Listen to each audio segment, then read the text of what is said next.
Okay, Jeff, this is where the DJ talks. Don't say anything, eh? Okay, good day, eh? And welcome to the GBC podcast on the Talkback Show on the radio or whatever audio-visual device you choose to use. Hey, we talk about the Packers and our hometown of Green Bay. And today we're talking about Canada too, eh? This is episode 17. It's May 24th, 2022. I'm John. I'm in Appleton, Wisconsin. Along with me, Jeff in Minnesota. Neil out on the East Coast. Hey, you hosers, say good day and tell us what you're drinking. Good day, in view of the trip, I thought that I should be drinking a Shucket, but I really had to go with something that's a bit more in the right theme. And so I'm having a Nobo Northbound IPA. And so cheers. Good day. I'm having a margarita there, eh? Mexico. And we've all got our thinking toques on, so we're ready to roll. Okay, good day. I've got a Canadian whiskey old fashioned. And you can find us on YouTube and Twitter at Green Bay Chat and Facebook at the GBC Podcast. And now just the audio is available on Spotify and Anchor by searching for Green Bay Chat. Well, what's this show all about today? We're talking about the Great White North because that's where we're headed. We're going to Canada and Alaska, and we got a theme going with our toques and some of the players that we're going to talk about of the past and a little bit of Packer history that goes with Canada. But this whole crazy trip, Neil, this was your idea. Why the hell are we going to Canada and Alaska, eh? John, I'm not going to be able to keep up this accent. I'm glad that you can. But so, in the most lockdown and stay-at-home times of COVID in 2020, like everyone else, I just wanted to get out anywhere else that I could. And so I started obsessing about driving anywhere else I could. And I started looking at, well, you can drive a long way. You can drive up to the Arctic Ocean. You can drive up to Alaska. I love Alaska. And, it essentially became an obsession once I realized there's a road called the Dempster Highway. So first of all, it's just the Alaska Highway, which is, of course, a legendary road to drive to begin with, a highway that was started in 1947 and has become much better now than it was in even 20, 30 years ago. Go through a lot of cool towns, got a lot of scenery through the Canadian Rockies and up into Alaska. But specifically, once I became aware of the Dempster Highways, this legendary road that goes from Dawson City in the Yukon up to Inuvik in the Northwest Territories, and then continuing on to Tuktoyaktuk, which is on the Arctic Ocean. And so we are going to be driving a 500-mile stretch each way, specifically going through some of the most desolate country that you can get to on a road. Something that's all gravel at best, and specifically, service stations every, say, 250 miles in the longest stretches. So something that's really desolate and isolated, but something that's also incredibly beautiful. Chance to see a lot of nature, get to do a lot of fishing. Obviously, I'm very much in a fishing theme today, but also specifically to get to the Arctic Ocean. And that last stretch up the Arctic Ocean is a segment of highway that just opened up in November of 2017. So obviously 2020, nobody could go there from the United States. And actually in 2021, the Canadians also wouldn't let us in. And so this has now been delayed for 2 years. And I wanted somebody to go with me. And these are the two best hosers that I could possibly think of. So it's a beauty, eh? So the vehicle we're taking, you got a Jeep Patriot. You have since dubbed it the Lambo Jeep. Tell us about the vehicle and how we're going to do this drive. How many miles altogether are you going to put on? Oh, it's going to be over 10,000 miles total. I don't even look at all, there are all these sort of potential side trips. But yeah, I bought the Jeep in January of 2021, specifically for this trip. I bought it right before everything went crazy as far as the used car market. So I got a little bit lucky as far as that. It was a 2017 Jeep Patriot, famously the cheapest SUV that was available on the market. And it was something that was in the last model year, and the owner of that Jeep Patriot decided this is going to be a collector's item. He saved it for 4 years and realized the cheapest SUV on the market is not indeed going to be a collector's item, but it was in pristine condition. It only had 6,000 miles when I bought it last year. And so it's something that we've got tuned up. We've got a roof rack. We've got a full-size spare tire on the roof, which is what you need for the Dempster Highway because it is at least one shale rock. Yeah. And so we've got obviously a lot of safety equipment, and we are ready to go. We will be certainly posting plenty of photos on the trip through the various social media, both Twitter and on Instagram with hashtags. The GBC to C2C, because we're going to be going from the Atlantic Ocean. I'll be starting that Thursday at Asbury Park in New York City's Red Ball Garage. We will be going to the starting point for the Cannonball Run, a movie that I watched last week. We'll be going from there up to the Arctic Ocean and then over the Pacific, ferries willing. And Jeff, so the way this is going, Neil's coming to Green Bay. I'm going to ride with him going up through Canada and into Alaska. Jeff's going to meet us in Fairbanks in a couple of weeks. We hope to visit North Pole, Alaska, and we found some Packer bars in the one in North Pole and some in Anchorage. We'll end up in Anchorage where I'll fly out, but then Jeff, you get to ride back in the. I'll warm that seat up for you, and you can ride back, eh? It'll be interesting to see what kind of condition that poor seat is in after your ass has been in that for 2 weeks. It's going to be ripe, I can tell you that. That goes without saying. So I think it'll be pungent, I think is our operative word here. Little foot and ass. I'm hoping that the windows are open a lot, because we may not survive if that's not the case. So we're going to try to hit the worst offender. We're going to try to hit a few things on the way up, Neil. We're looking at Banff National Park, possibly Jasper, and a few other there's some milepost markers and some other points of interest you've already found. What else are we going to see in Canada? So got to get the A in. So mile one of the Alaska Highway is in Dawson Creek, British Columbia. That's a great show, Dawson's Creek. I like that show, eh? But there's no apostrophe S in the actual town in British Columbia. So, from there, you're immediately going up into the edge of the Canadian Rockies. And so you're expecting to see hopefully some Dall sheep. You're hoping to see some black bear. You're hoping to see some grizzly bear, hopefully from a very large distance for that. But plenty of fishing in places like Muncho Lake and going up by Watson Lake, and then continuing over towards Whitehorse, and then down by, for example, Skagway, touching the Pacific Ocean at Skagway. That may be there or back before heading up to Dawson City, which is one of these classic towns of the Yukon Gold Rush. And, Dawson City is right on the Yukon River. It is your staging point for going onto the Dempster Highway, and we'll certainly enjoy some time there. They try very much to maintain that old Gold Rush type of feel in the town. It is a town that everyone I know who's been there has loved it. Now, to get to Inuvik, there's two rivers we have to cross. They are no longer frozen over. We can't get across the Peel River or the Mackenzie River, eh? And we need to get ferries. Now, have those ferries opened up, Neil, or are we going to be just looking at chunks of ice when we get there and have to turn around? That's a great question, because the ice road this year closed over in winter you can cross it via an ice road. It's a thick enough ice road that it works with the largest of all semi trucks that are working for the oil industry that's up there. And so the ice roads closed on May 8th and May 9th, respectively, which to me is kind of crazy that May 8th and May 9th, you still have ice that is thick enough that you can drive over it in northern Canada. So based on historical precedent, hopefully John and I will do it around June 6th or June 7th. But if not, John gets to miss the Arctic Ocean and Jeff gets the Arctic Ocean. So in addition to all that, as I said, Jeff is actually going to fly up there. Coming to Alaska, Jeff's going to hit Fairbanks, and we'll actually have a couple of days, 48 hours about, with the three of us together. We'll go by Denali and then down to Anchorage. And then I'm going to fly out. And then you guys are on your own from there. Are you going to be able to find your way back without me? In high school, I trusted Jeff as the best navigator, so I think we're going to be okay. Oh my gosh. Oh, thank you. Take off.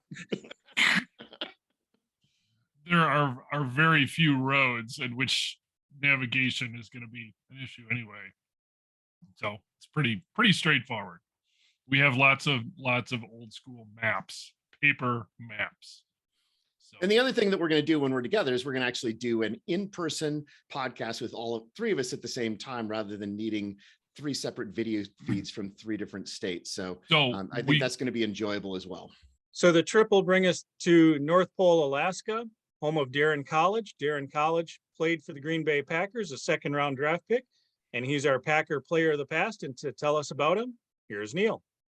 So since we're going to Alaska, I decided to look at the history of players from Alaska in the NFL. And so kind of remarkably, there have been only 13 total NFL players born in Alaska who played in the NFL. The first of those was George Nix, who played in 1926 as a guard for the Buffalo Rangers, a team with which you're probably not familiar. One of the next ones was a quarterback, Phil Sarbo, who played from 34 to 36 for the Chicago Cardinals, Brooklyn Redskins, or Boston Redskins, and Brooklyn Dodgers. So 3 years, 3 teams. And you might ask, well, why 3 years, 3 teams?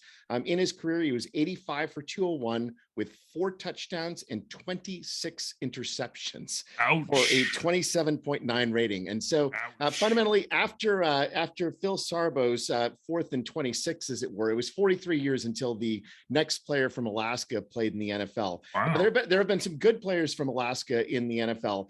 Mark Schlereth certainly being the best known of those, played 12 years for Washington and Denver, including 3 Super Bowl titles, including one that was very painful for us as Packers fans.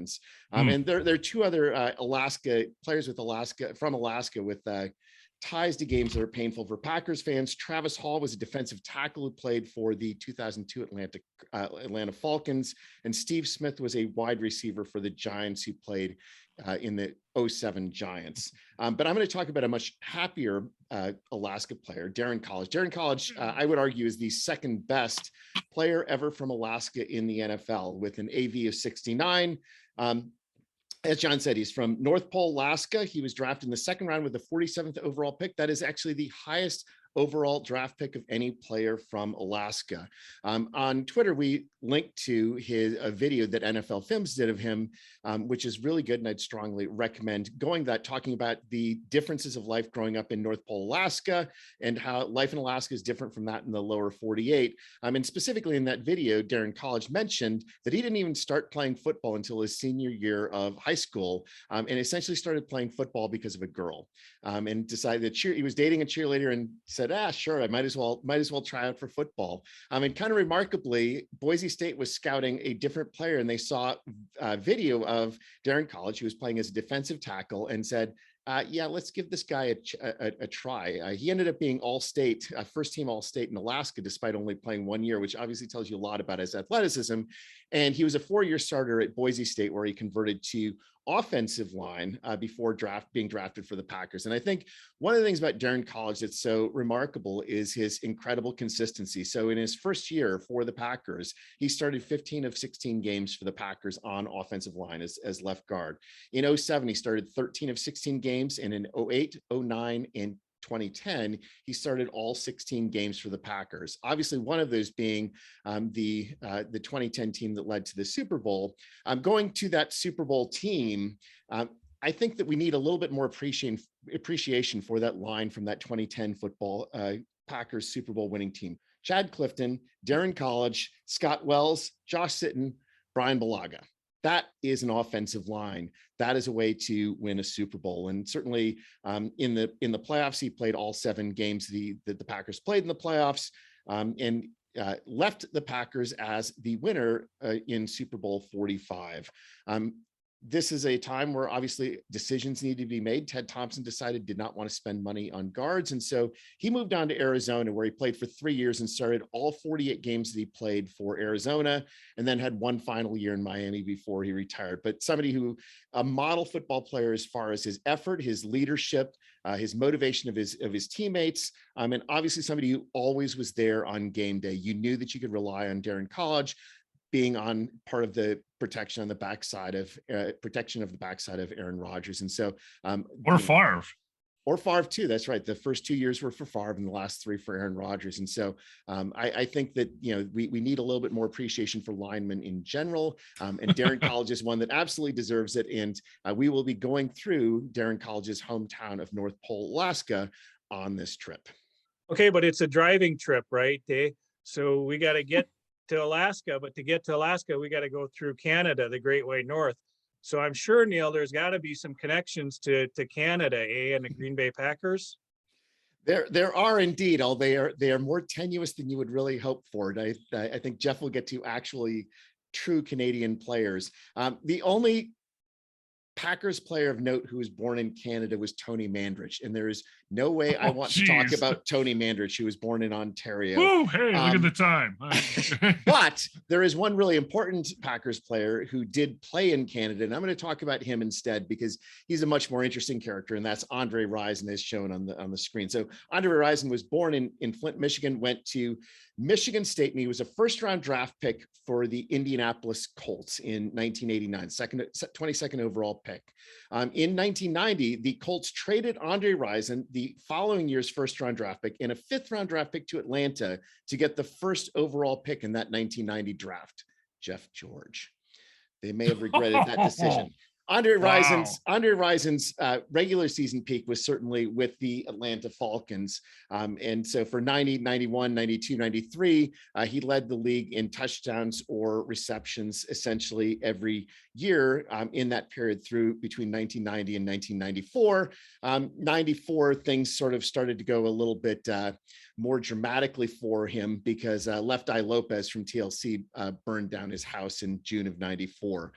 Having burned his bridges in Atlanta, he then was a free agent. He moved to Cleveland, had a down season.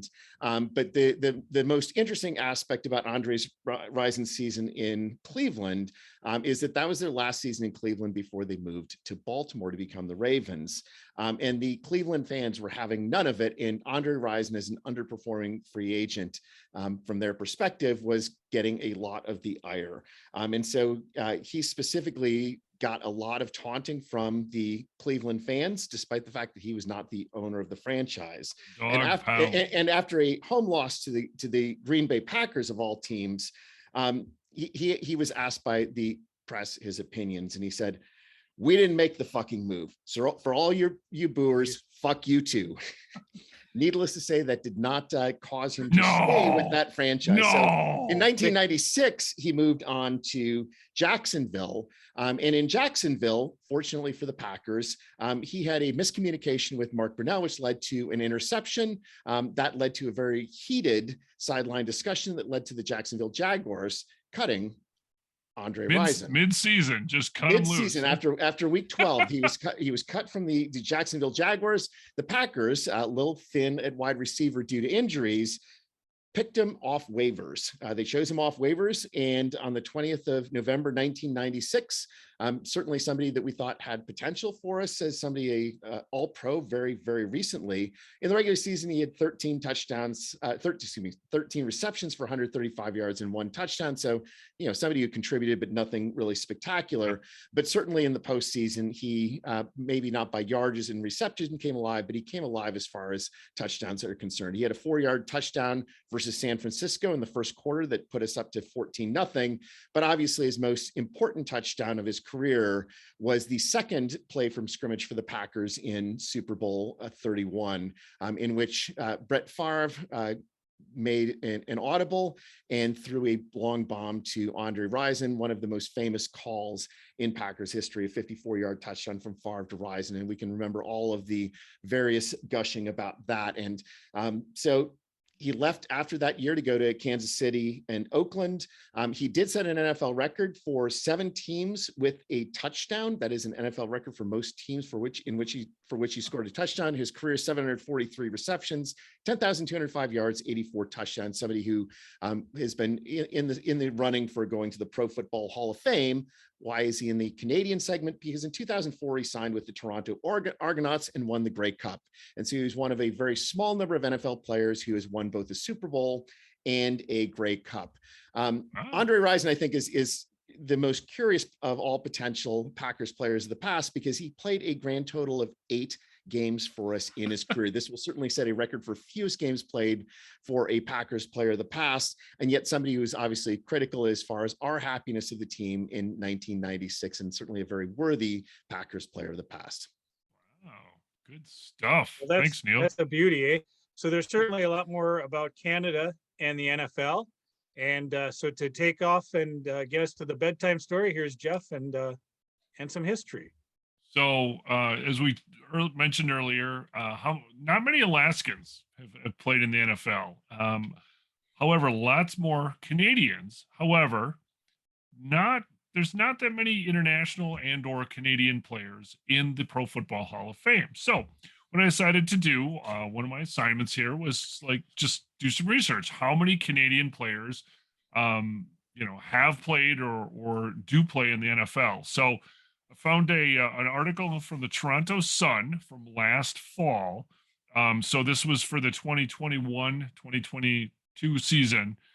So there were 14 Canadians on an active 53-man roster. And interestingly enough, 5 were for the Los Angeles Chargers. So there's a connection there.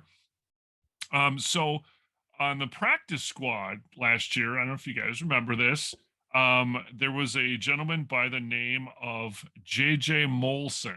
Does that ring any bells? He just got cut. So, well, he was on the practice squad, and he was backing up actually Mason Crosby. Yep.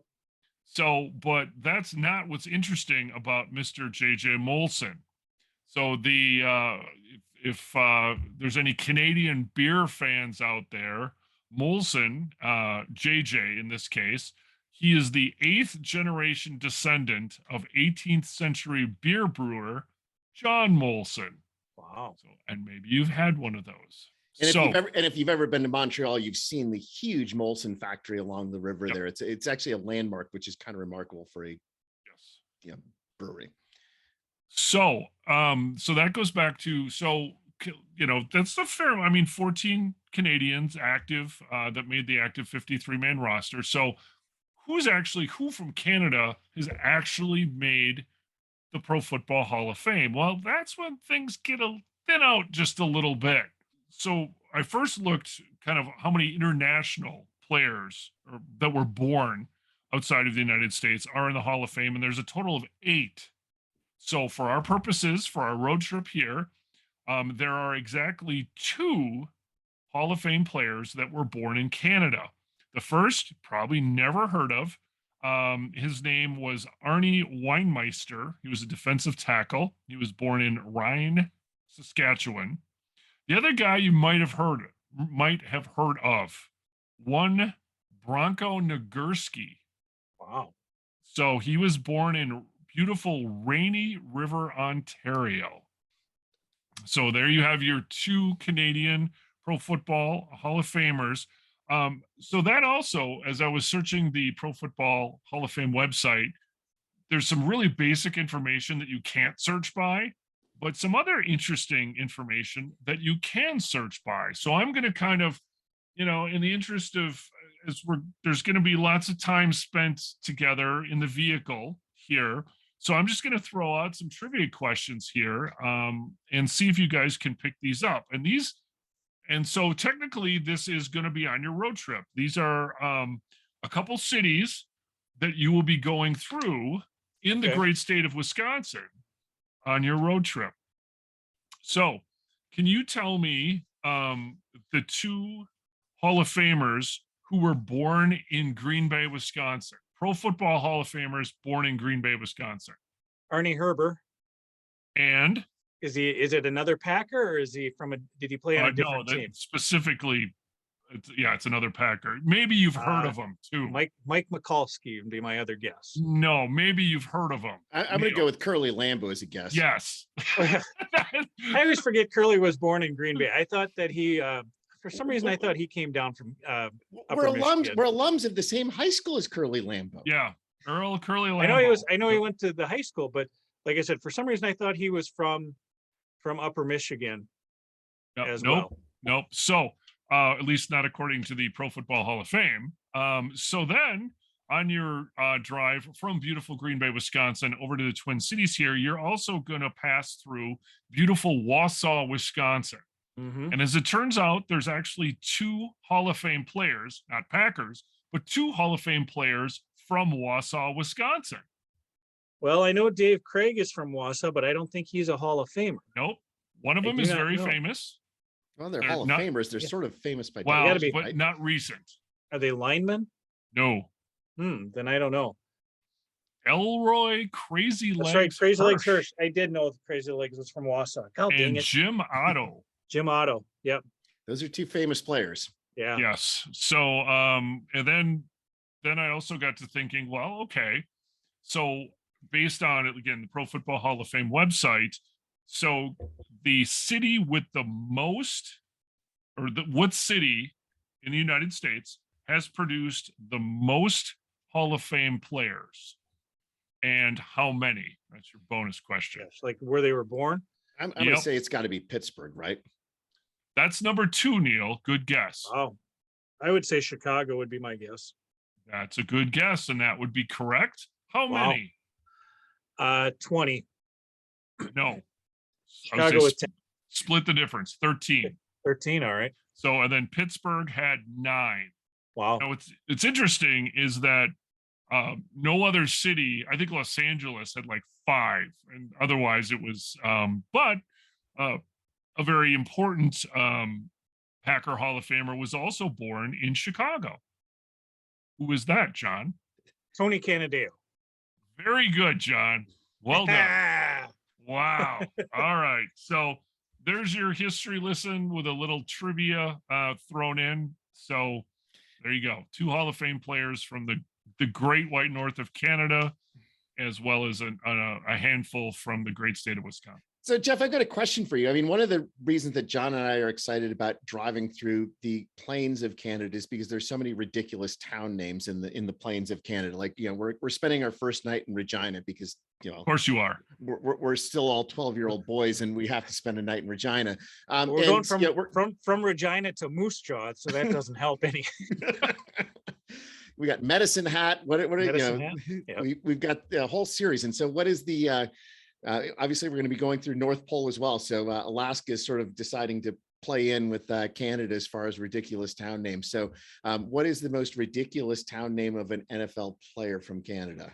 Like I said, on a granular level, there's like, I think Prairie du Chien has a Hall of Famer. There's other Wisconsin cities, one-offs that certainly. All right. Well, we've got a long road trip with that. We may be off for a while. We're going to do a show from Alaska. We'll get that on the air in a couple of weeks, but follow us on our Twitter page.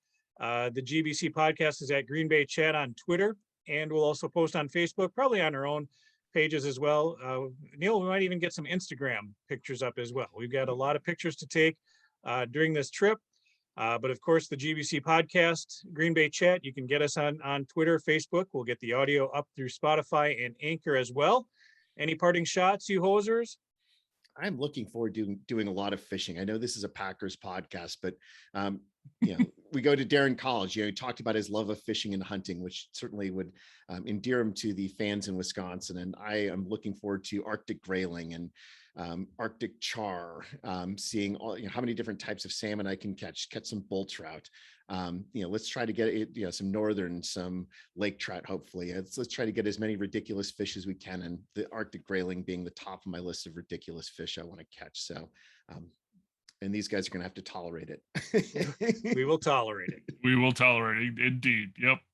As always, may you fully appreciate the magnitude of your impending good fortune and take off, eh? Take off. Take off, hosers.